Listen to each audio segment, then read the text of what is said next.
송면명입니다. 바쁜 현대사회에는 알게 모르게 많은 일들, 삶들이 일어나고 있죠. 전 그 일들 가운데 사람들이 겪는 무서운 일들에 집중해보려고 합니다. 저는 무서운 걸 재밌게 만들고 싶거든요. 죄송합니다. 어깨빵 당한 것도 인연인데 저 여대생이 겪은 무서운 일을 한번 들어볼까요?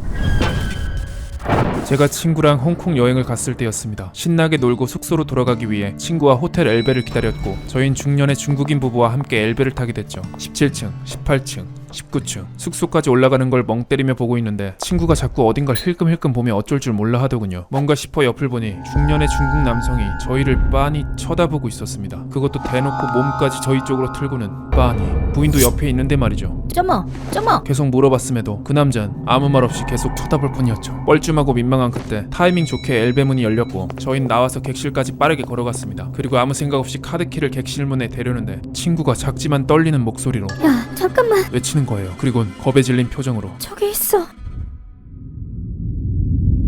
네, 그 남자는 저희 뒤까지 쫓아왔던 겁니다. 친구는 다시 그 남자에게 점머. 물었지만 역시나 아무 말 없이 쳐다보기만 할 뿐이었고 저는 직감적으로 객실 문을 열면 안 된다고 생각했습니다. 저희는 로비로 돌아가기 위해 최대한 안 쫀 척 당당한 걸음으로 그 남자를 지나쳐 엘베에 있는 곳까지 갔습니다. 그런데 거기서 믿기지 않는 광경을 보고 말았죠.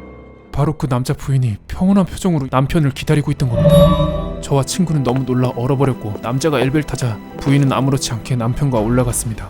저흰 바로 로비로 가 다른 층 방으로 바꿔달라 요구했지만 성수기라 빈 방이 없다시피 했고 그나마 남은 방은 같은 층 옆방이었기에 그곳으로 옮기게 되었습니다. 옆방이라도 온 게 어디야? 위안을 삼으며 잠이 들었죠.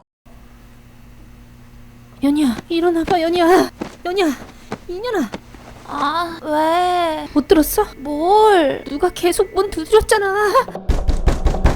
순간 낮에 저희를 빤히 쳐다본 중년 남자가 떠올랐고 야, 당장 인셉션 전화 걸자. 리셉션이겠지. 당장 리셉션에 연락해 이 사실을 알렸습니다. 다행히 직원분은 CCTV 확인 후 순찰을 돌겠다 하셨고 얼마 지나지 않아 전화가 왔는데 It turns out it was one of our staff. They left a face mask in the previous room, so we recorded this to pass it on to you. 호텔 직원이었다는 말에 오해는 풀렸지만 생각해보니 이상했습니다. 새벽 3시에 호텔 직원이 객실 문을 왜 두드리죠? 열 순 없으니까요. 그런데 여러분, 이번 이야기를 그 중년 남자의 시각으로 바라본다면 어떨까요? 점머. 사실 그 남자는 퇴마사였던 거죠. 눈빛으로 퇴마를 하는 퇴마사.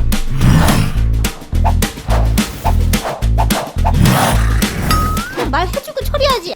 또 오해받아서 저 터지고 오려고. 그랬다가 우리한테 붙으면 어? 아니, 당신 저번에도 씌어서 물구나무 자세로 출근했잖아.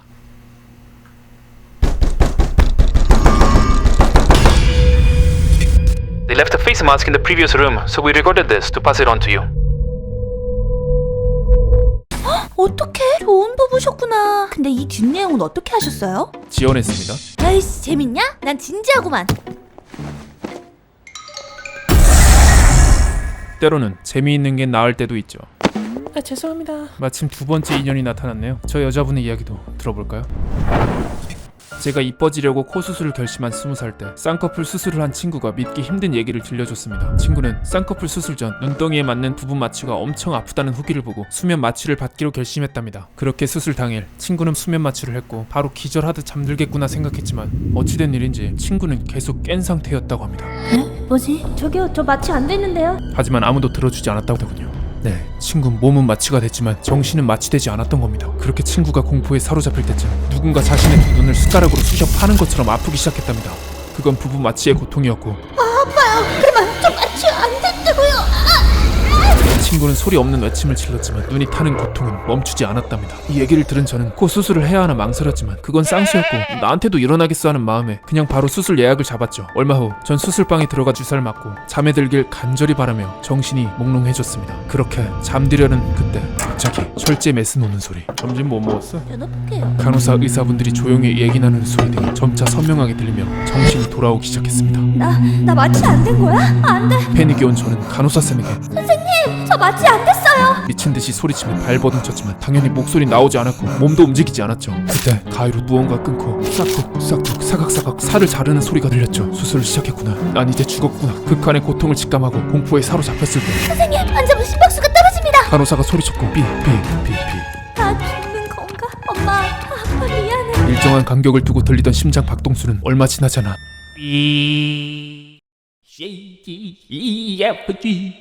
아이고 그놈 똑띠네. 어른데 벌써 알파벳도 떼고. 8살이에요. 환자분 잠들면 안 된다니까. 아직 마취 다 안 풀리셨으니까 깬 상태에서 안정을. 야가 날 닮아가 잠이 맛있노. 네, 맞아요. 전 알고 보니 수술 중에 마취해서 깬 게 아니라 입원실 소리로 꿈을 꾼 것이었습니다. 이상 혼자 개 오바쌈바 떨었던 이야기였습니다. 어떻게 그런 꿈을 꿨는지 지금 생각해도 신기해요. 뭐 가끔은 모르는 게 약일 때도 있죠. 이곳이 저승이란 사실. 그럼 내가 그때 진짜 죽었던 거야? 구라고 신길역 1번 출구 골목길입니다. 무섭거나 재밌거나 끝.